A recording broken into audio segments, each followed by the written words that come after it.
En pâte, en bonbons, en fromage ou encore en gâteau, la graine de sarrasin se décline et se goûte à l'infini. On ressent déjà le goût du brie et ensuite les épices et c'est délicieux. Je suis étonnée, les goûts sont assez sympathiques. La texture est un peu différente, c'est un goût un peu dur à dire, j'ai l'impression qu'il y a moins de sucre. Spécialité bretonne délaissée au XXe siècle, la céréale noire retrouve sa place en gastronomie, en particulier grâce à des concours entre crépiers professionnels, même si cette graine ne sert pas qu'à confectionner les célèbres galettes. Là, on a des coquillettes au sarrasin, cuits un peu façon risotto. Une coquillette 100% sarrasin, du comté, des dés de jambon et des oignons confits au cidre. Le sarrasin, c'est sans gluten déjà, et c'est très bon pour la santé. L'absence de gluten dans le blé noir participe à son nouveau succès.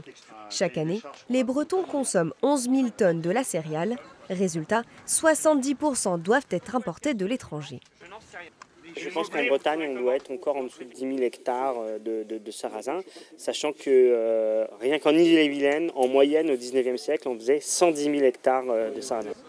Peu adapté à l'agriculture productiviste, le sarrasin peine encore à s'intégrer aux exploitations en dehors du circuit biologique.